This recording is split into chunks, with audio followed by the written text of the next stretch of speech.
Hello and welcome to Talk the Walk. I'm Azam Khan.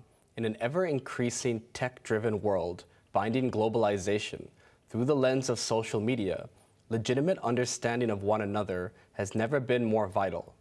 Navigating through cultural barriers, making sense of more information we're constantly processing, all the while with exponentially increasing change, forcing the traditional to reconcile with progression.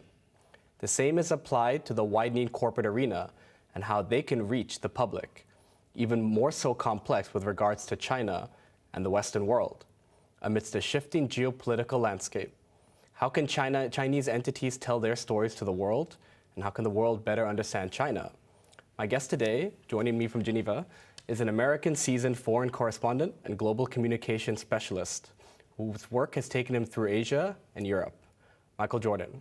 Mr. Jordan, thank you so much for taking the time to speak with me. It's my pleasure, Azam. I wanted to first open up the discussion with the fact that based on your experience as a foreign correspondent internationally, as a global communication specialist, what is the unique challenges and advantages with regards to for China to tell its story to the world? Mm-hmm. Well, that's a great question, of course, and it's so important considering China's role in the world today as the no longer emerging superpower, but an existing superpower and the world's second largest economy.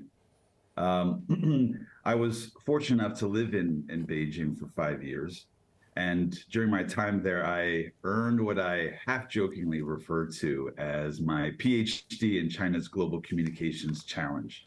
And so I could see through my own experience there, whether it was teaching at Chinese universities, teaching international journalism, or working for a bit in Chinese media for China Global Television Network, or even working for Chinese companies and not-for-profits in communications. I was able to get a fairly clear understanding as to what China's real challenges are in terms of persuading, because of course, in recent years, they've invested billions in their soft power efforts.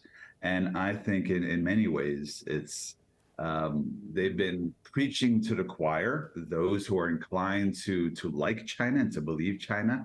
And for those who are resistant to China, it's fallen on deaf ears.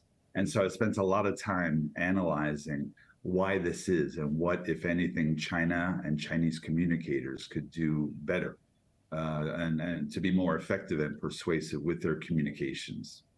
Right, and I understand part of the work that you're currently also still doing is helping to spearhead the communication strategy for the Mekong River Commission, and the Mekong River being Southeast Asia's lifeblood for millions of fishing and farming families. Can you share some insight of that experience and the importance of that work?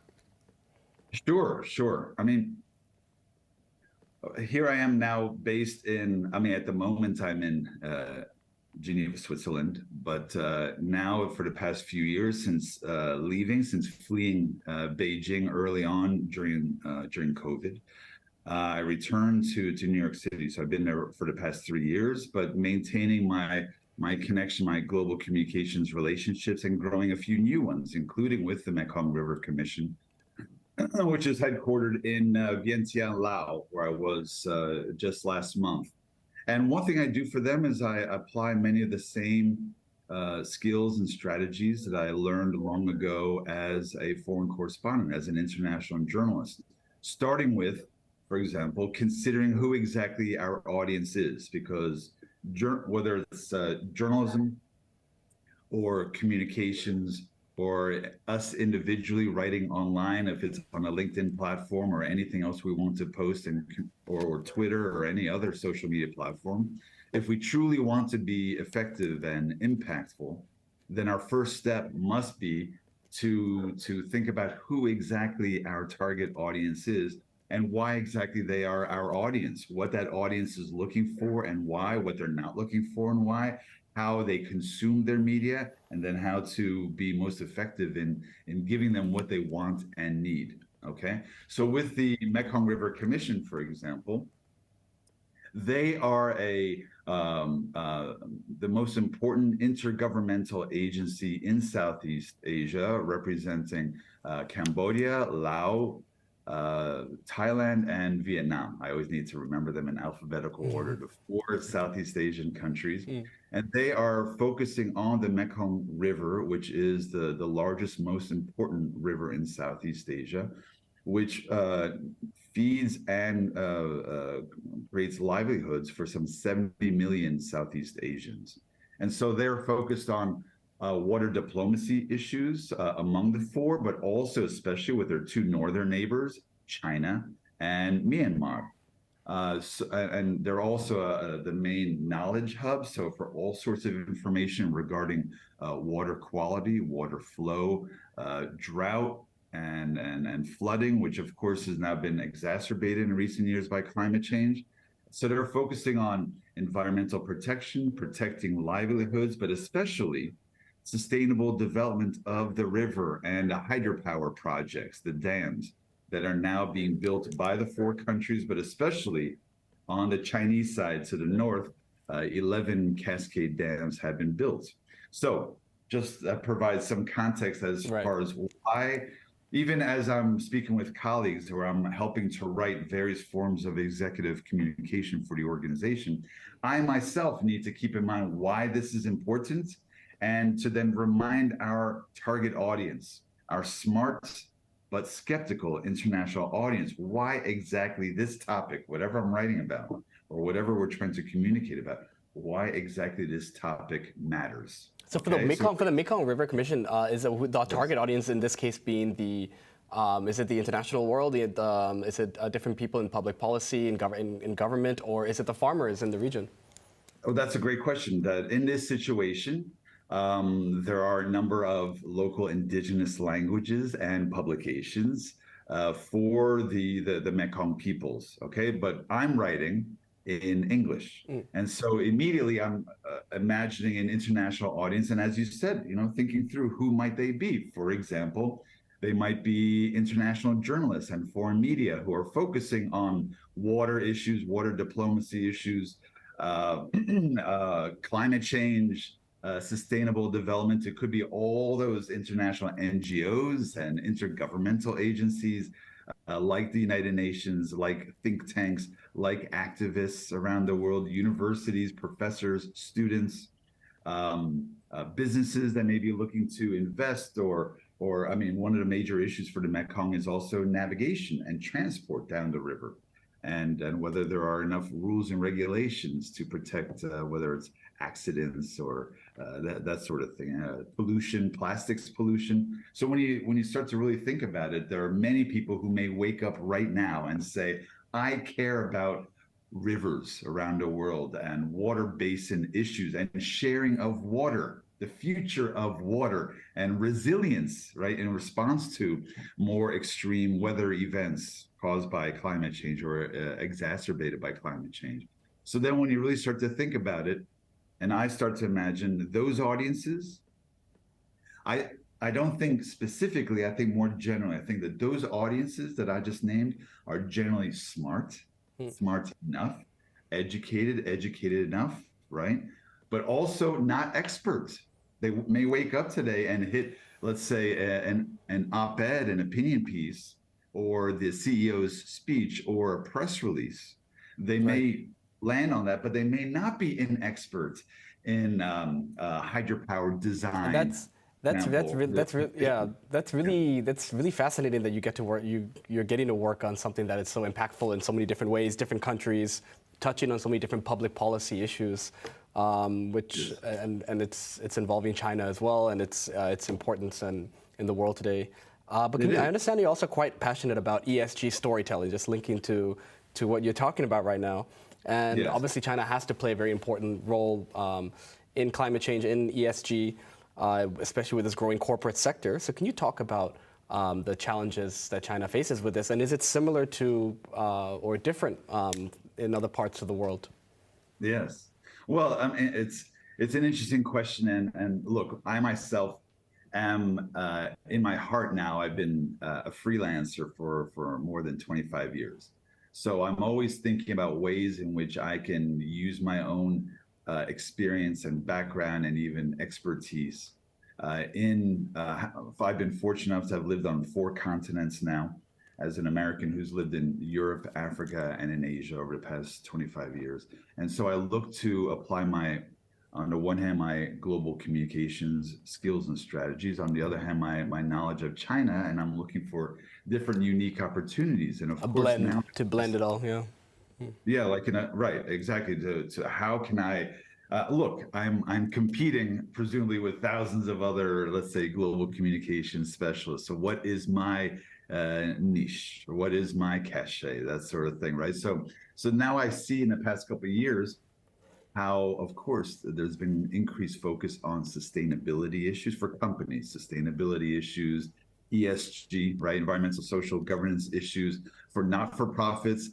There's great focus on SDGs, the Sustainable Development Goals, right? So all these, whether they're for-profit companies or not-for-profit organizations, they all are increasingly accountable for the way in which they conduct their business and how effective and how impactful they are on the ground. There's greater demand from governments and watchdog agencies and from consumers and Right. supporters, donors, and greater accountability and greater savviness that when they go to your website or go to your social media channels, in the old days, it may have been enough to say, hey, this is what we're doing. And that's it, okay? And expecting the audience to maybe follow blindly or to blindly consume. Oh, they sound like they're doing meaningful work. Yeah. Today, there's enough of that elite audience, that skeptical audience, that says, that sounds nice, but why should I believe you? Sure. And so then the onus is on us, as whether we are a for-profit company, a not-for-profit organization, or a government agency. Then the onus is on us to work harder, intellectually speaking, to prove, to persuade that skeptical audience. Add more validity. Absolutely. To bottom line, to prove that what we're saying is true. I'm going to have to pause you right there while we go for a quick break. Yes, Don't go anywhere. We'll be right back with Mr. Jordan. Stay tuned.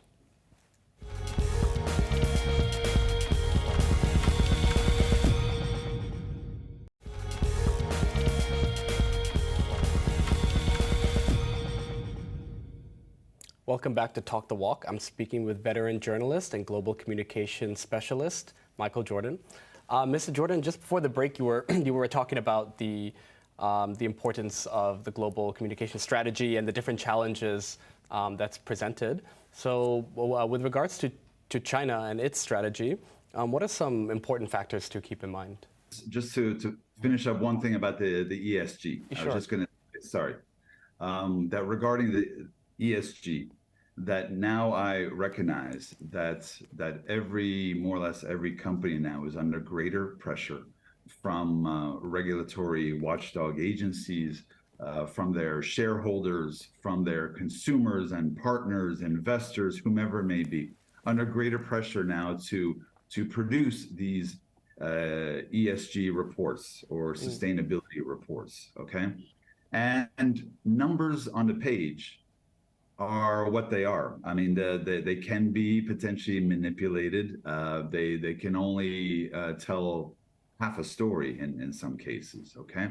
And so one thing that I now do, working with not-for-profits, working with some for-profit companies, is also what I call sustainability storytelling, or ESG storytelling, where now I apply those global communication skills and strategies to taking some of the evidence. I'm asking the clients, what sort of concrete, credible, verifiable evidence do you have that you actually are as sustainable as you are, that you actually are meeting various ESG criteria that you claim to be? Where is your evidence to prove that?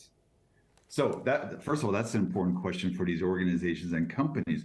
Do you have evidence? Right. Okay. And if you do, then let's unearth that. Let's bring that to light. Okay. And present it in a way that you have your quite dry annual report that you post online on your website, on your social media channels. But not many people are going to read those reports, frankly, except for the regulatory agencies, let's say, versus how about something for more the lay audience, than something more consumable, something in storytelling form. Sure. So then taking that concrete, credible evidence, weaving that into strategic storytelling, where we then can humanize, to put a human face on that content. That if we're talking about, for example, organically produced cotton in Uzbekistan, and you're saying that, oh, we're actually providing jobs, and what we're doing is clean production and sustainable and all that. But Uzbekistan is on the other side of the world, right? How can you prove that? How can you bring that to light? So So then how do you add the universal value per se that draws the attention away from a regular person's own locality, a regular person's own reality, and the things that are important to them? So then you use storytelling as a bridge, basically. absolutely, absolutely. What I call it, I've come to use the phrase, how to highlight the shared humanity that unites all of us. It could be, for example, an Uzbek cotton farmer who is working hard to send his or her children to school. Okay, and any of us, let's say in the West, can say, I care about my child's well-being. I want them to have every possible opportunity in life, right? Or they're working hard to buy medicine for their parents, the best quality healthcare they can. Oh, I also in New York, New Jersey, care about my parents' healthcare and that they receive the best possible healthcare. So there are ways to, even from these far-flung corners of the world, how to bring to light and humanize through strategic storytelling, not just any storytelling, but evidence-driven storytelling Sure. with a message. Correct me if I'm wrong, Yeah. but I feel like also like with the recent charter, the recent rhetoric from President Xi Jinping and from the Chinese government generally is talking about global development, a shared global development. They're drawing a lot of things from the United Nations charters of shared humanity, like you mentioned, shared humanity. And so, but the storytelling about how to get it across to these regions, to West Asia, to Central Asia, I feel like that's the part that needs to be maybe worked on. The storytelling part, the creative aspect to Yes. that. From the China perspective. Yes, yes, yeah, yeah. So back to China for a moment, as far as one of the main lessons that I learned from my years of living in China and working with the Chinese colleagues, Chinese students whom I grew very fond of. But I also began to appreciate what challenges they face. Okay, that first of all is a starting point. That understandably, from a global perspective, I developed what I call let me show you a diagram too. What I call Yeah. China's the spectrum of China's foreign audience. Okay, and on the far left of the spectrum, as you can see, Yeah. are those who are pro-China. Okay, those who for whatever reason love China, love the Chinese people, and whatever China says, whatever China does, they will support them. And these aren't just the Chinese people themselves. There are serious fans of the Chinese in other corners of the globe. As I learned from working at China Global Television Network, when we looked at where our readers were, they might be Southeast in parts Asia, of all these different That's countries right. where their life is much more, especially the younger generation now, their life is more dependent, and it's more they grew up in China being their superpower. Yeah. Yes, yes, and also they see that China has invested in their country, has brought jobs to Yeah. their country, or helped develop infrastructure through the Belt and Road Initiative. Okay, so they don't have just reflexively negative views of the Chinese. On the other hand, they may have reflexively negative reactions to the West. So anyone who's opposed to the West, like the Sure. Chinese, they may have Sure. positive views toward the Chinese. But my point is that on this spectrum, as I learned, there's the pro-China crowd, and nothing negative you say to them can penetrate their positive views of China. Okay, so for China, they are on our side. Okay, they can look at it that way. They're on our side, and regularly you can feed that audience red meat. Okay, anything you say, they're going to consume and believe and support China. On the other end of the spectrum is the anti-China crowd. For whatever reason, they dislike, if not hate, China, that they have reflexively negative views of China and the Chinese, and almost nothing positive that you try to say to them will persuade them. And then in the middle of the diagram, I believe is that smart, curious, skeptical audience, but open-minded. Okay, so there's a potential to persuade them. They know that the world is not so black and white. Sure. They know China is not so black and white. They know historically China's made some very important contributions. Your laser focus is on the middle part, is that correct? Yeah. The middle part, that's why I tell my colleagues that then it's the battle for the middle. How do you win over the middle? That's smart, but skeptical, yet Right. also open-minded, potential. And I even say, yeah, it could be, just to say, it could be, let's say the New York Times correspondent in Beijing, the BBC's correspondent in Shanghai, whose job is to present China to the world. They're not there exclusively. Let me just focus on all the negative sure. things about I'm China. guessing. I'm also presuming that a lot of the business world, the corporate world, is in the middle. Yes, Even then, of why course. is it still important generally to invest in so much this time and effort into the global communications aspect of it? If it's such an allocating to such a small, like, is it a small but powerful middle? Then it's a question of how to, not just how to deal with and manage a relationship, but is it possible to build bridges? Right. Right. I believe that there are decent forces on both sides, on the Chinese side and on within the international community on the Western side, who want and feel the need to build bridges to the Chinese. Now, you ask a very good question. Why is it needed? Why is it necessary? You know, when I look at, and I studied this quite a bit, was the Belt and Road Initiative as for an example, right? Many billions of dollars being invested around the world, right? And it's not enough for the Chinese who have historically relied on quite flowery language. Right. Okay. Such an important key, because then if you're going to tout the great achievements of the Belt and Road, understandably, if you say, hey, it's one thing to speak to those who already like us, that, oh, we're doing wonderful things with the Belt and Road. What about those who are skeptical, not just deep suspicious, but those who are skeptical? And the only way to overcome that skepticism is with that concrete, credible, verifiable evidence. And again, it's not just a series of reports, okay? But if you want that elite audience that cares about international affairs and wants to keep an open mind about China, right?